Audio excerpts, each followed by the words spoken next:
Halo, halo, halo. Danes pa je tako čudovito teči, da vam pokažem zakaj. Sam trenutek. A vidite, lepa, snežna, mehka odejica, izjemni pogoji za tek. Medtem pa nekateri pravijo,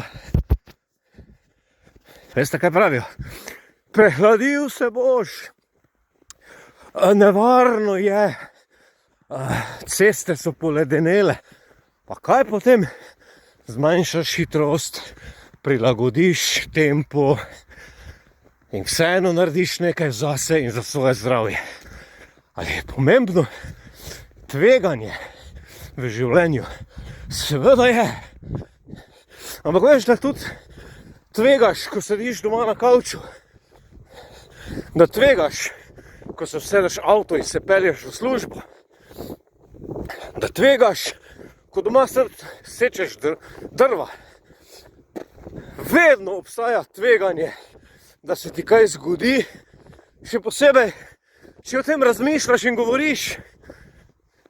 Če pa vidiš priložnost za napredek, priložnost za uspeh, priložnost za osebno rast, priložnost, da narediš nekaj zase in svoje zdravje, potem si pa to tveganje izničil. Zakaj? Ravno zato tvoj zakaj mora biti dovolj velik, da boš nekaj naredil, in ne tako majhen, da ne boš naredil nič in se boš samo pritoževal nad vremenom, nad šefom, nad državo, nad ljudmi okoli tebe, nad okoliščinami, ki se dogajajo in še čim.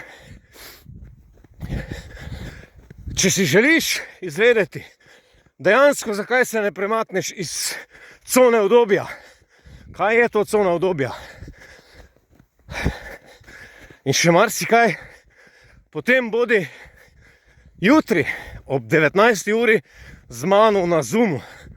Mogoče boš pa vendarle dobil kakšno informacijo, ki te bo brcnila v rit, da boš stopil spremembam naproti.